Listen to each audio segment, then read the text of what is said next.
Bismillahirrahmanirrahim. Assalamualaikum warahmatullahi wabarakatuh. Waalaikumsalam warahmatullahi wabarakatuh. Alhamdulillah wa syukurillah. Hari ini kita diberikan kesempatan untuk melanjutkan taklim. Dan insya Allah hari ini kita dengan topik memelihara amal soleh. Perkara yang rasanya mudah diucapkan, tapi memelihara itu tidak mudah untuk dijalankan. Baik, kita haturkan puji syukur kehadirat Allah Subhanahu wa Ta'ala atas rahmat, nikmat, dan karunia-Nya lah kita hari ini diberikan kesehatan, waktu, rizki, dan bisa berkumpul di Masjid Al-Makamah ini. Serta salawat dan salam kita haturkan kepada junjungan kita Nabi besar Nabi Muhammad Sallallahu Alaihi Wasallam, karena perjuangan beliau sampai hari ini dan keturunan kita masih disatukan dalam Islam dan iman. Ibu-ibu dan adik-adik solehah yang dirahmati Allah, untuk mempersingkat waktu, kami serahkan kepada Ustazah Sumayyah untuk melanjutkan. Terima kasih. Ustazah, monggo dipersilakan. Jauh banget sih ke sini. Ya. A'udzubillahi minasyaitonirrajim. Bismillahirrahmanirrahim. Assalamualaikum warahmatullahi wabarakatuh. Alhamdulillahi rabbil alamin, hamdan yuafi ni'amahu wa yukafi'u mazidah. Ya Rabbana lakal hamdu kama yanbaghi li jalali wajhika wa 'azimi sultanik. Allahumma la ilma lana illa ma 'allamtana innaka antal alimul hakim. Allahumma 'allimna ma yanfa'una wanfa'na bima 'allamtana wa zidna ilma. Allahumma hdina wahdi bina waj'alna sababan wa sabilan liman ihtada. Allahumma ati anfusana taqwaha wa zakkiha wa anta khairu man zakkaha anta waliyuha wa maulaha ya arhamar rahimin. Allahumma arinal haqqa haqqa warzuqna ittiba'ah wa arinal batila batila warzuqna ijtinabah. Allahumma kfina bihalalika an haramik wa aghnina bifadlika amman siwak. Wa sallallahu ala sayyidina Muhammadin wa ala alihi wa sahbihi ajmain. Amin amin ya rabbal alamin. Terima kasih Bu Emi, teman-teman semua ya, rekan-rekan ya, ibu-ibu dan kakak-kakak semuanya. Alhamdulillah kita diizinkan oleh Allah untuk berjumpa di tempat yang insya Allah diberkahi oleh Allah Subhanahu Wa Taala. Sebelumnya kita tajdid niat kita bahwasanya kita duduk sebentar di sini dalam rangka taqarrub ilallah. Mudah-mudahan perjumpaan kita, perpisahan kita semuanya bernilai pahala di sisi Allah Subhanahu Wa Taala, menjadi pemberat nanti fil yaumil akhir. Dan juga kita akan mengingat ya perbuatan-perbuatan kita di dunia, termasuk diantaranya adalah kita senang untuk duduk di majelis yang disebut-sebut nama Allah dan juga bersolawat kepada Nabi Muhammad SAW. Memelihara amal-amal ya, memelihara amal-amal soleh ini sebenarnya ada satu bab di dalam kitab Riyadhus Shalihin. Imam An-Nawawi itu mengatakan kita perlu untuk memelihara amal-amal itu, karena tabiatnya manusia itu bosan, karena tabiatnya manusia itu malas, karena manusia itu punya nafsu gitu ya. Jadinya kita perlu istiqomah, perlu memelihara amalan-amalan yang sudah dibukakan oleh Allah Subhanahu wa Ta'ala. Yakinlah bahwasanya apapun yang kita lakukan itu bukan karena kita yang baik gitu ya, tapi karena dimudahkan oleh Allah. Bukan karena kita yang berilmu, tapi karena kaki kita itu diringankan oleh Allah. Bukan karena kita yang solihah gitu ya, tapi karena semuanya min fadlillah, dari keutamaan dari Allah Subhanahu wa Ta'ala. Makanya perlu memelihara amal-amal. Saya ingin membuka pembahasan kita dengan mentadaburi Quran surah Fussilat ayat ke-30. Kalau mau dibuka boleh yang bawa Al-Quran. Surah Fussilat ayat ke-30. Langsung kepada keutamaan. Kalau seandainya kita itu memelihara amal-amal berarti apa? Istiqomah ya? Berarti istiqomah. Allah katakan dalam Al-Quran, A'udzubillahi minasyaitonirrajim, Bismillahirrahmanirrahim. Innal ladzina qalu rabbunallah tsumma istaqamu tatanazzalu alaihimul malaikatu alla takhafu wa la tahzanu wa abshiru bil jannati allati kuntum tu'adun. Nahnu awliya'ukum fil hayatid dunya wa fil akhirah walakum fiha ma tashtahi anfusukum walakum fiha ma tad'un nuzulan min ghafurir rahim. Ya. Ada yang mau baca terjemahannya? Enggak. Salah satu baca. Sesungguhnya orang-orang yang berkata, Tuhan kami adalah Allah, kemudian mereka menegakkan pendirian mereka, maka malaikat-malaikat akan turun kepada mereka dengan berkata, janganlah kamu merasa takut dan janganlah kamu merasa bersedih hati, dan bergembiralah kamu dengan memperoleh surga yang telah dijanjikan kepadamu. Kamilah pelindung-pelindungmu dalam kehidupan dunia dan akhirat. Di dalamnya surga, kamu memperoleh apa yang kamu inginkan dan memperoleh apa yang kamu minta, sebagai penghormatan bagimu dari Allah yang Maha Pengampun, Maha Penyayang. Subhanallah ya. Jadi kalau kita lihat tafsirnya, di sini ada tafsir Muyasir, innalladzina qalu rabbunallah ta'ala wahdahu la syarikalah tsumma istaqamu ala syariatihi. Sesungguhnya orang yang berkata-kata apa? Rabbunallah. Mudah nggak ngucap Tuhan kami adalah Allah? Ringan kan di lisan ya? Sebagaimana kita mengucap la ilaha illallah itu kan ringan di lisan. Ya. Rabbunallah, Tuhan kami adalah Allah. Tsumma istaqamu, kemudian dia istiqomah. Dia istiqomah dalam kehidupan dia. Dia berusaha untuk menghindar dari kemaksiatan kepada Allah. Dia berusaha untuk melakukan ketaatan-ketaatan. Maka apa hadiahnya? Nah, hadiahnya ini luar biasa, Bu. Tatanazzalu alaihimul malaikah. Malaikat-malaikat akan turun kepada dia. Di sini di tafsirnya apa? Tatanazzalu alaihimul malaikatu indal mauti. Pada saat dia mau meninggal, malaikat itu turun kepada dia, Bu. Pada saat dia mau meninggal, malaikat-malaikat itu turun kepada dia. Tatanazzalu alaihimul malaikah. Apa perkataan mereka? Qailina lahum. Malaikat-malaikat itu akan berkata, "Alla takhafu, kamu jangan takut." Ini udah mau meninggal. Kalau orang mau meninggal nggak tahu itu yang di hadapan dia kayak gimana kan? Kan hal yang gaib tuh. Apa yang bakal dia tempuh, bagaimana alam kubur, bagaimana yaumul hisab, nggak tahu semuanya itu, masih ngeblank. Malaikat-malaikat itu akan turun untuk memberikan penguatan kepada orang yang memang udah sakarah itu. Tapi Ibu tahu nggak, pada saat mau sakaratul maut itu kondisi fisik kan paling lemah ya. Kondisi fisik paling lemah, tapi setan itu lagi kuat-kuatnya. Kenapa? Karena ini udah kesempatan terakhir, ini udah kalau dia husnul khotimah berkurang nih pro kita nih.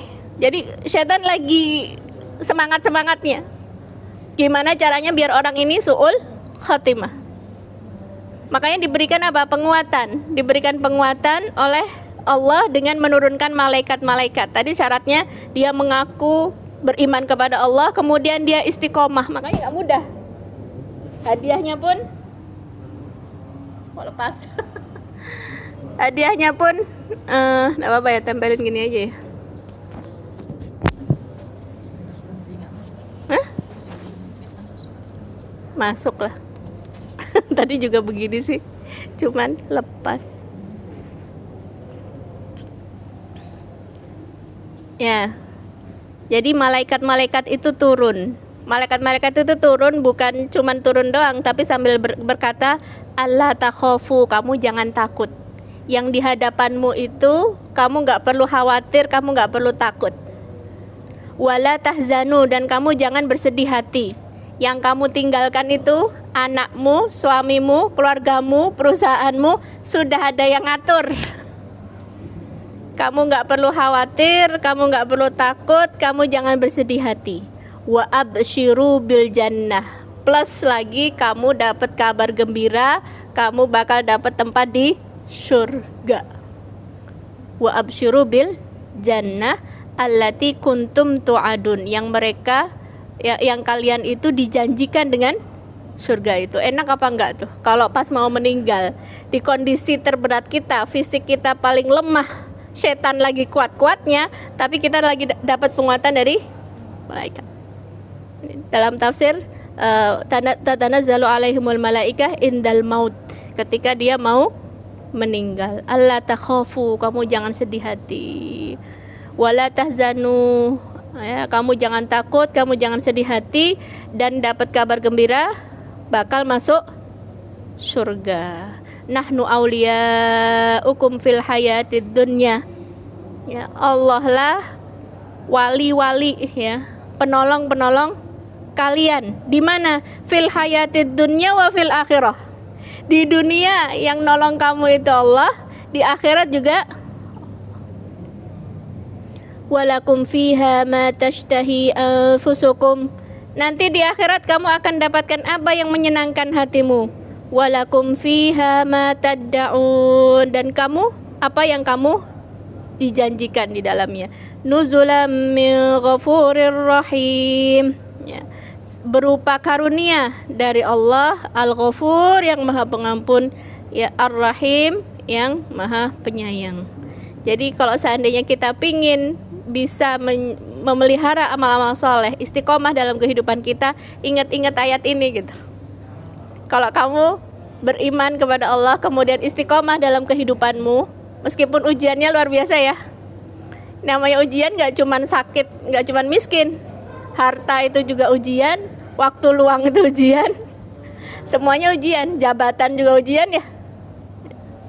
Bahkan kita ketemu sama setiap orang yang kita temui itu kan juga ujian bagi kita. Apa keputusan-keputusan kita terhadap dia, sikap-sikap kita terhadap dia itu juga ujian Allah kepada kita. Jadi kalau kita lagi malas-malasnya, ingat-ingat nih Quran surah Fussilat ayat ayat 30, 31, 32. Ya, di sini kalau di kitab Imam An-Nawawi dibuka dengan ayat tentang Quran surah Al-Hadid ayat 16. Alam ya'ni lil ladzina amanu an takhsha'a qulubuhum li dzikrillahi wa ma nazzala minal haqq. Ya, ada yang mau baca terjemahannya? Al-Hadid 16. Al-Hadid.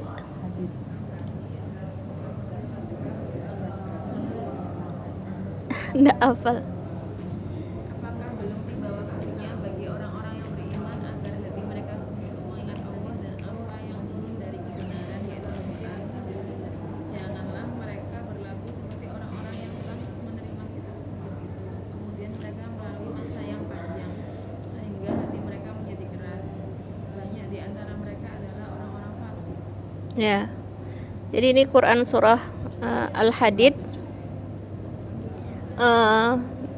Seorang tabi'in namanya Malik bin Dinar ya, kalau nggak salah. Dia itu bilang begini, saya dulu nggak ada kemaksiatan kecuali aku lakukan dari saking premannya. Terus sudah gitu berjumpa dengan pedagang.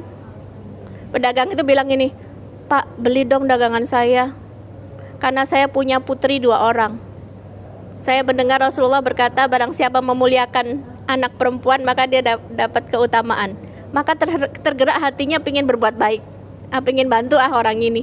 Akhirnya berbuat baik, dia beli gara-gara pingin apa? Pingin memuliakan anak perempuan. Maka semenjak itu Allah bukakan amal-amal soleh. Yang tadi preman nih, taubat dia, udah mulai meninggalkan perbuatan buruknya, yaitu minum minuman keras. Dan akhirnya dia tergerak pingin menikah, dan akhirnya menikah.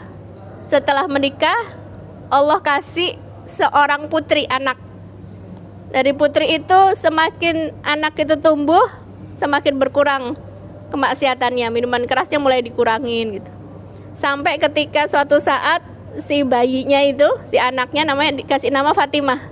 Si anak itu nyenggol botol minumnya dia. Dan itu adalah peringatan Allah sebenarnya lewat tangannya anaknya. Tapi pada saat itu dia mengabaikan, ini nggak sengaja paling gitu. Sampai ketika si putrinya itu sangat dia cintai kan ya, putrinya itu umur 3 tahun, lagi lucu-lucunya, lagi nyeneng-nyenenginnya, meninggal, mati. Dia bukan kayak kita yang insya Allah udah sholat 5 waktu, udah taat gitu, enggak. Dia baru dapat ujian besar banget gitu. Anak yang paling dia cintai ya diambil gitu sama Allah. Maka sampai dia, aku hari ini akan minum yang aku nggak akan, yang belum pernah minum sebelumnya. Akhirnya dia minum, marah sama Allah. Pokoknya aku mau mabok semabok-maboknya. Belum pernah aku mabok segentong, aku mau mabok hari ini. Gara-gara kecewa anaknya meninggal. Minumlah dia. Minum sampai dia pingsan, Bu. Di dalam pingsannya itu dia bermimpi seperti hari kiamat. Di hari kiamat itu ada suatu lembah yang di sana ada anak-anak kecil yang meninggal sebelum balik, Bu.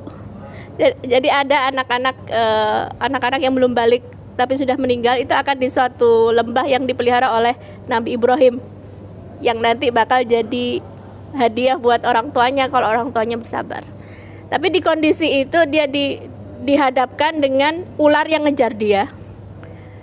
Kemanapun dia pergi ularnya ngikutin sampai mentok. Di depan ada ular, di depan ada api, di belakang ada ular.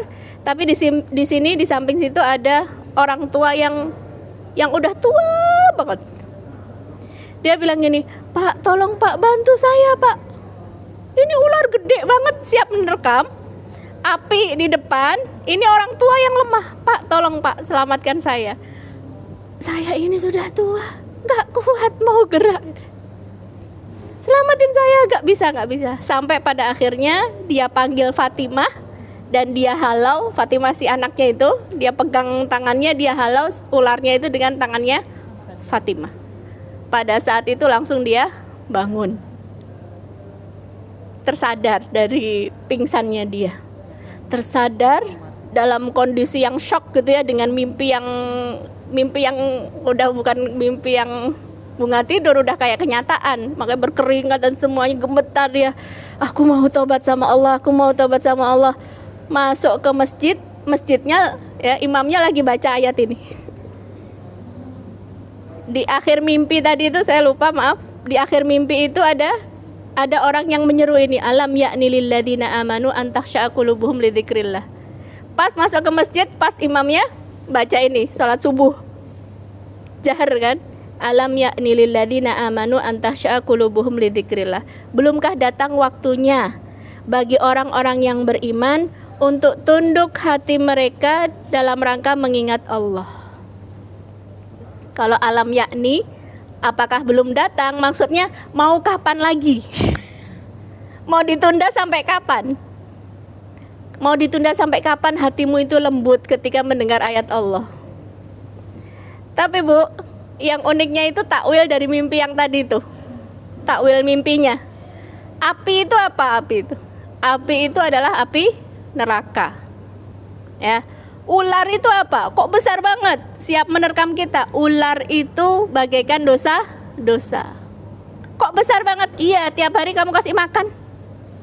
Dosamu itu berarti seolah-olah kamu ngasih makan si ular itu sampai dia gede. Terus orang tua itu apa? Yang lemah itu. Orang tua itu adalah amal solehmu. Kamu gak pernah ngasih makan, maka dia harusnya bisa nolong, gak bisa nolong.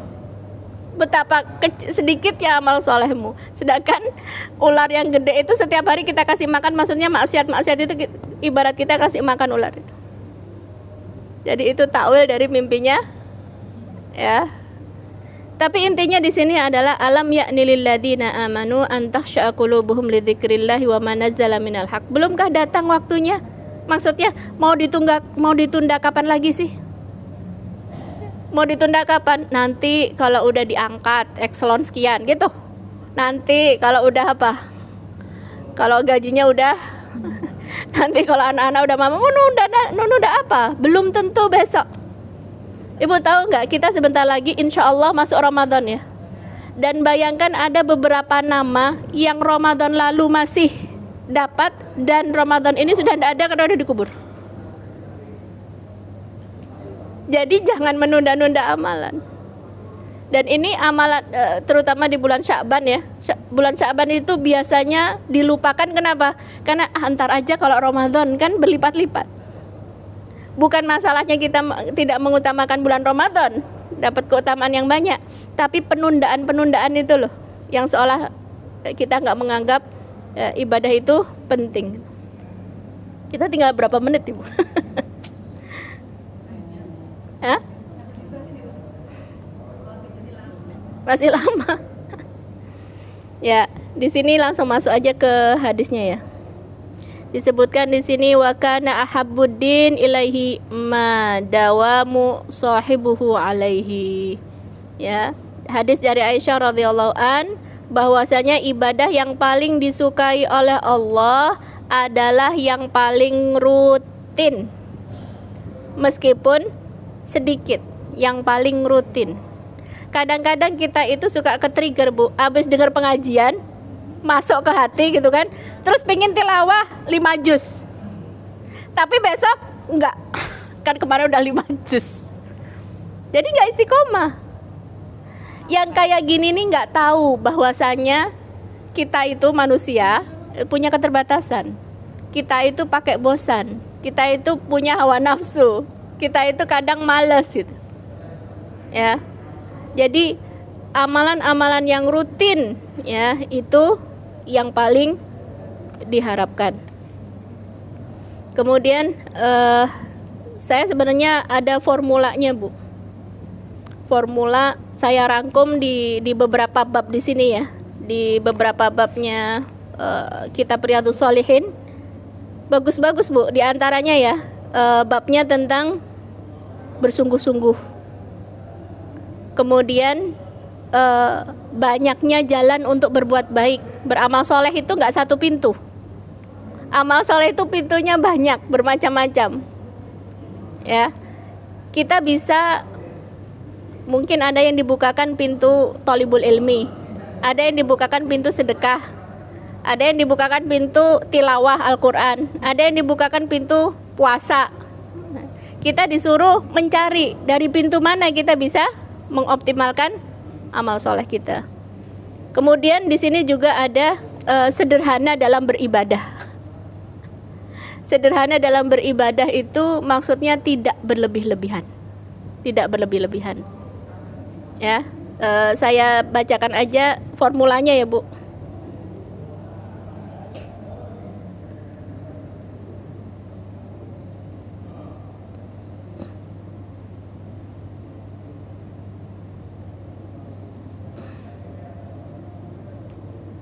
Ya, jadi formulanya itu saya singkat menjadi ismat sebenarnya.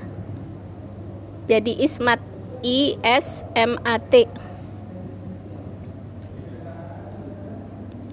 I-S-M-A-T. I-nya yang pertama itu ikhlas. Yang pertama itu ikhlas. Kenapa ikhlas? Karena kalau nggak pakai ikhlas, Bu, kehapus semua. Ikhlas itu bukan berarti kita beramal kalau nggak di depan orang aja. Jadi di depan orang nggak beramal, salah. Ikhlas itu lebih mengagungkan pandangan Allah daripada pandangan makhluk. Jadi makhluk itu mau lihat, mau nggak lihat, mau memuji atau enggak, bahkan mencela pun kita nggak peduli, nggak ada urusannya sama makhluk ini. Kita kadang ketika kita sudah beramal dan kita merasa kayaknya udah totalitas dalam perbuatan kita, kemudian nggak dapat pujian yang diharapkan, maka seringnya apa? Mutung. Aku udah capek-capek kerja, bukannya dihargai dikit. Berarti itu pada saat itu kita masih menganggap besar pandangannya si makhluk itu. Ya, si makhluk itu masih kita anggap besar pandangannya. Tapi kalau seandainya dipuji, nggak bikin kita GR, gitu ya, nggak tambah over semangatnya. Kalaupun dicela nggak bikin mutung, maka itu diantara ciri-ciri keikhlasan. Meskipun, Bu, ya, amalan yang menurut ulama latihan untuk mencapai keikhlasan adalah memperbanyak amalan-amalan yang tersembunyi. Amalan yang tersembunyi itu menolong kita, membantu kita, melatih kita supaya kita ikhlas. Mungkin ada sedekah yang disembunyikan, mungkin ada sholat tahajud yang disembunyikan. Mungkin bayangkan ada orang yang jahat sama kita, kita sulit untuk memaafkan, kemudian kita maafin, ya Allah, aku maafin. Yang penting dapat ampunan dari Engkau. Kalau aku maafin si fulanah itu yang zalim sama aku, ya Allah, kemudian hamba mendapatkan ampunan dari Engkau, tak maafin. Bilang, ngaku sama Allah, ya Allah, hamba ingin mendekatkan diri kepada Engkau, bimbing hamba untuk mendapatkan keikhlasan. Di antara ciri keikhlasan adalah tidak mengejar popularitas. Di antara ciri keikhlasan. Di antara ciri keikhlasan adalah sama saja beramal, baik dia jadi pemimpin atau yang dipimpin. Dia pasukan terdepan atau yang terbelakang. Ibu-ibu sekalian, mungkin kalau seandainya bekerja, kita di kantor masih ada penilaian kinerja karena untuk profesionalitas. Tapi seandainya kita di rumah, kita nyetrika, nyuci tumpukan piring, dan itu tidak mungkin mendapatkan apresiasi. Ya, maksudnya dari bos atau dari apa, gak mungkin. Kalau dari suami mungkin. Tapi kalau seandainya kata Allah, suami pun gak ngasih apresiasi itu. Pada saat itulah kita diuji. Kamu masih mengharapkan wajah Allah enggak? Kamu masih ingin keikhlasan di hadapan Allah enggak? Amalan-amalannya enggak dipuji sama orang. Ya, kita pun berat mengerjakannya misalkan. Pada saat itu kita diuji sama Allah. Ya. Kemudian yang I tadi ya. Yang kedua apa? S kan? Ntar Bu, saya ini nyatet tapi catatannya hilang.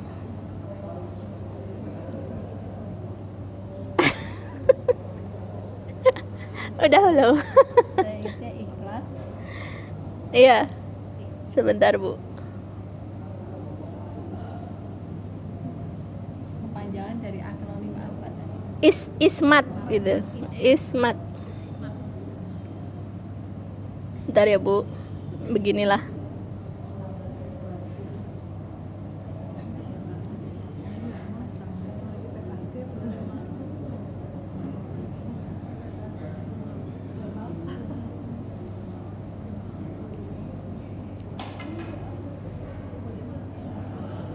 Itu yang pertama adalah ikhlas, ya.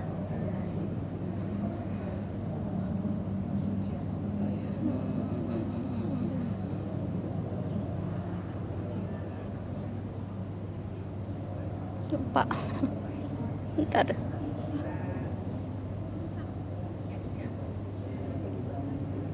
Belum ketemu Bu, sabar Bu.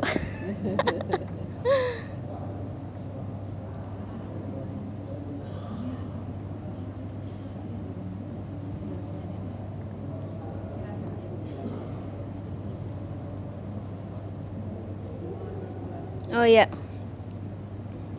S-nya sungguh-sungguh Bu. S-nya itu sungguh-sungguh. Karena cenderungan nafsu itu adalah malas. Ya. Nafsu itu kan yang di dalam diri kita nih, yang selalu kita ajak ngomong. Dia itu selalu merasakan kenikmatan Bu. Jadi apa yang kita senengin itu nikmat gitu rasa dia. Nah kalau kita bermalas-malasan, dia pun senang. Gitu. Sebenarnya nafsu yang ada pada diri kita ini disuruhnya itu apa? Menyelisihi. Disuruhnya apa? Curiga.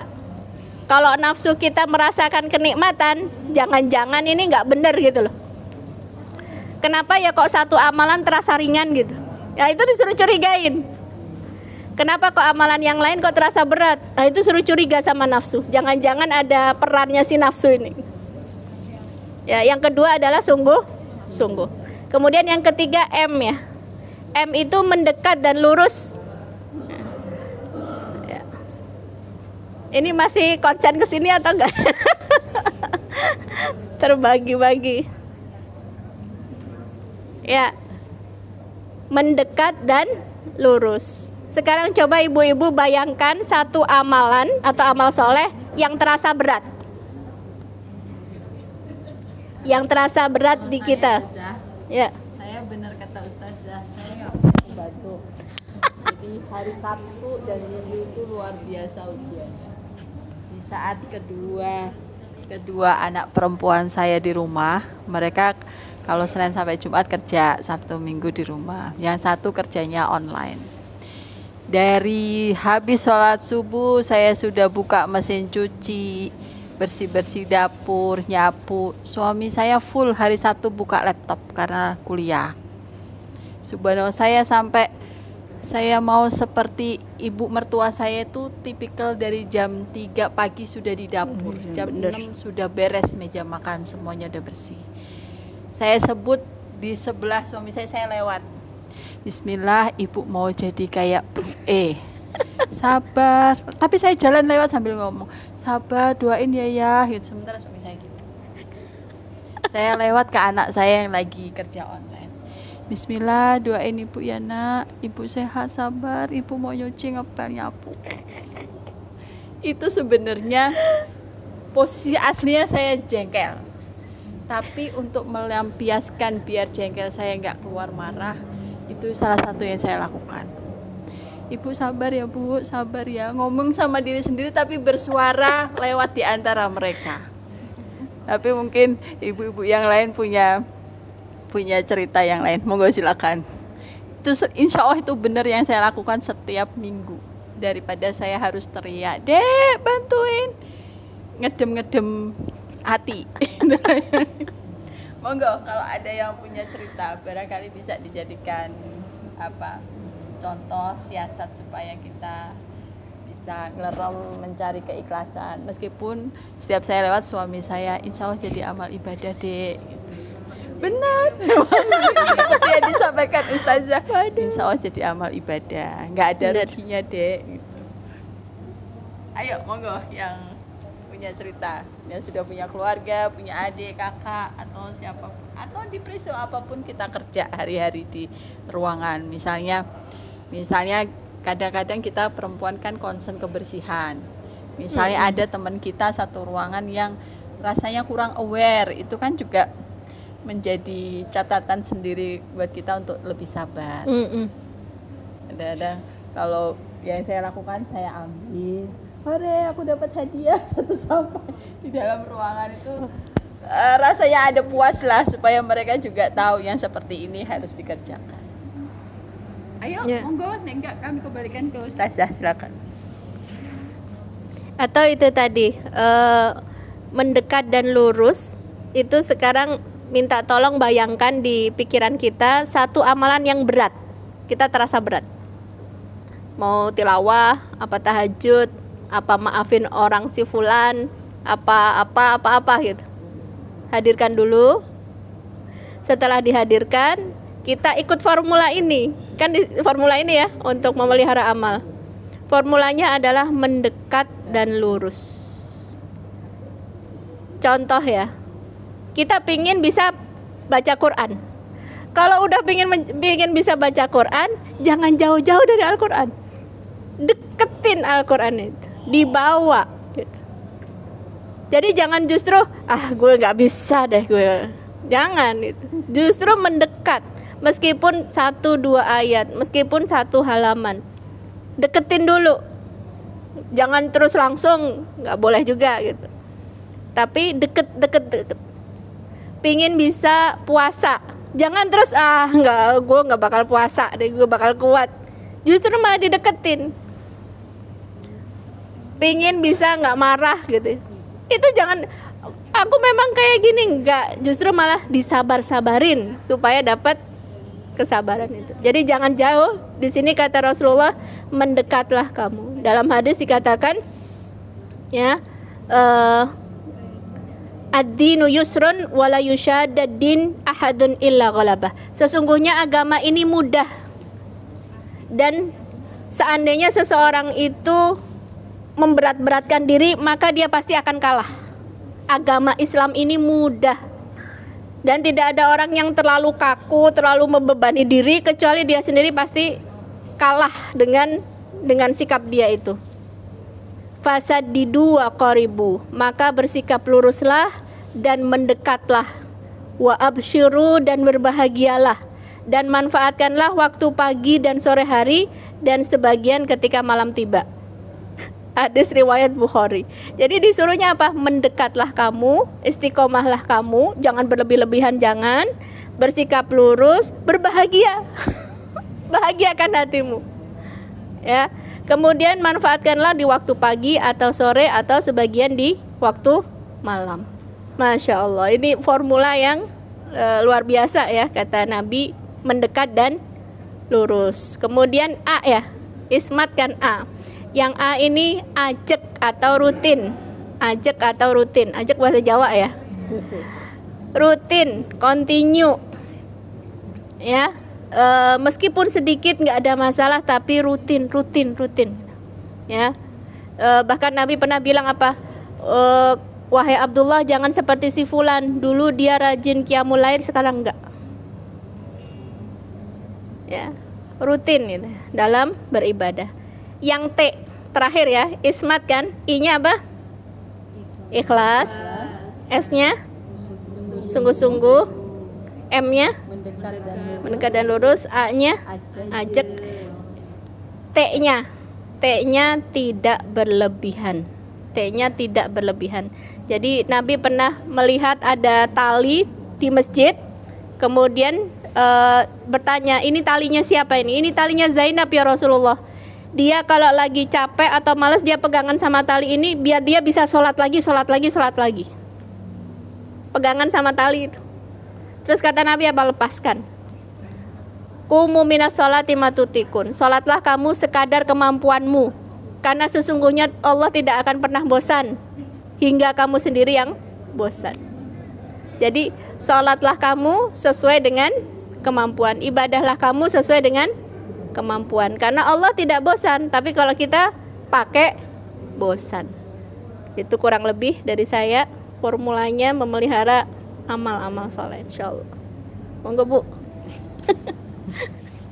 Alhamdulillah. Terima kasih Ustazah. Saya kembalikan ke ibu-ibu, adik-adik sekalian. Apakah ada yang mau ditanyakan, didiskusikan?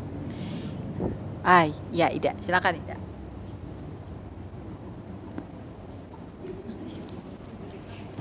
Assalamualaikum warahmatullahi wabarakatuh. Ya, terima kasih Bu Emi, Bu Ustazah kasih kesempatan saya untuk bertanya. Saya sebenarnya mau nanya terkait dengan amal sedekah gitu ya Bu. Sedekah ini kemarin kan viral banget yang namanya sedekah subuh sebenarnya.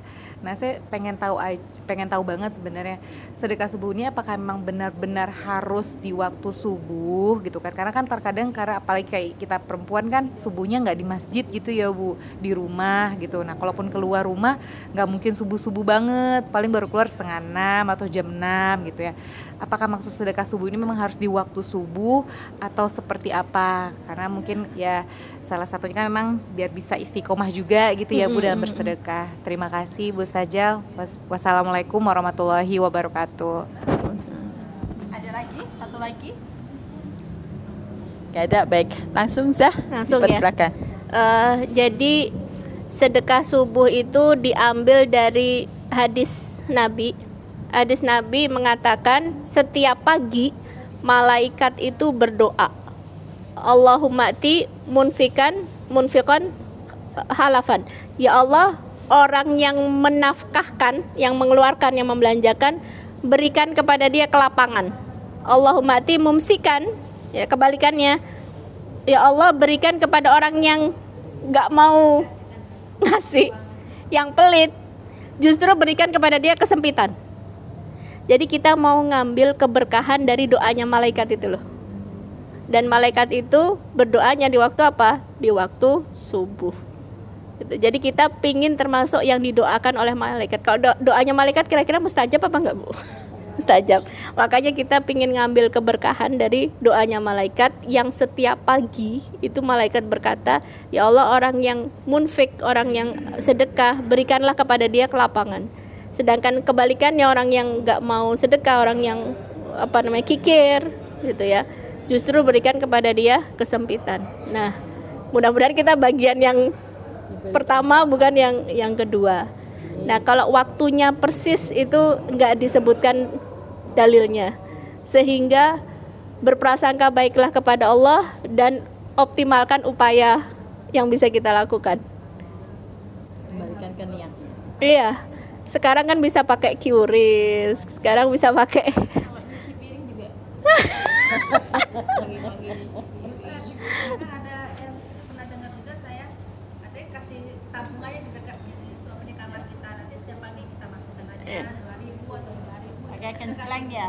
Pakai kenceleng ya. Makanya apapun yang kita perbuat ibtigha mardatillah, mengharapkan Allah, ya Allah akan hargai itu. Maksudnya jangankan kita yang berusaha beramal, Bu, yang berbuat dosa kemudian dia minta ampun aja dihapuskan sama Allah. Asal tahu. Kan nanti kita niat, kita kan sedekah subuh tuh nyelengin tuh ya 2.000 atau 5.000. Terus nanti kalau udah penuh misalnya kita mau ke masjid, Ya bisa. Lakukan apalah dalam rangka mengharapkan wajah Allah. yang Jumat Jumat barokah, terus kan bagi-bagi nasi tuh ke orang-orang yang kurang mampu lah, gitu seperti yang orang Eropa kan sama bagi itu bisa juga tuh kan. Hari Jumat, kalau hari Jumat itu hari raya kita dipenuhi dengan keberkahan, dan ada satu waktu di hari Jumat itu yang barang siapa dia berdoa akan mendapatkan ijabah. Meskipun sebagian sahabat mengatakan antara asar sama maghrib. Kalau kita bagi-bagi nasi misalnya, Semua yang menuju ke Allah pasti takarub kepada Allah. Cuman cara kita beda-beda, Bu. Ya, apa amalan unggulan kita itu yang kita perlu cari gitu. Tanpa mengabaikan amalan yang mungkin sulit kita. Justru kita berusaha untuk melaksanakan yang sulit itu yang yang luar biasa. tapi ada Baik. tuh teman saya dengan ngajak sedekah apa Jumat itu apa? Cuma berkah. Jumat barokah. Jadi saya disuruh siapa yang mau jadi donatur gitu kan. Itu gimana itu? Kalau kita kasih donatur, kita ngasih misalnya 200 atau gimana gitu. Nanti dia yang bagikan ke orang. Apa, Bu? Tidak apa-apa. Jalan menuju ke Allah itu kan beda-beda. Mungkin yang masak itu juga beda, yang cuci piring, Dapat pahala. Yang nyumbang yang membagikan, dapat, yang nyari orang membagikan. miskinnya. Insya Allah semuanya tidak ada yang tidak terlihat, Iya. bisa, dan pasti akan dihitung. Kalau kembali ke Ida tadi, kalau memanfaatkan waktu subuhnya seperti yang Bu Ami sampaikan, kita punya kencelengan, habis sholat berdoa masukin seberapapun, saat ada longgar monggo bisa dipilih disalurkan kemana, itu juga bisa bagian cara yang banyak diadopsi bagi Bapak Ibu yang kerja dan yang lain-lain, tidak bisa tepat di saat subuh, tapi waktu habis sholat subuh kita niatkan, kita lakukan. Insya Allah bisa. Baik, karena waktu juga alhamdulillah kita sudah banyak mendapatkan ilmu, terutama tadi rumus formula ya, seperti matematika ismat, dan Biar semoga mudah. ini nanti kebetulan saya ada catat notulensi, nanti saya coba edit, kita share di WA group. Ustazah jazakillah khairul khasiroh, semoga kita diberikan kemudahan.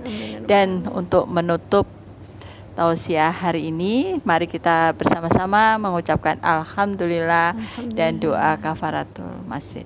Subhanaka Allahumma wa bihamdika asyhadu an la ilaha illallah wa asyhadu anna anta astaghfiruka wa atubu ilaik. Amin ya rabbal alamin. Saya kembalikan, saya mau ditutup doa atau sudah ya tadi? Udah.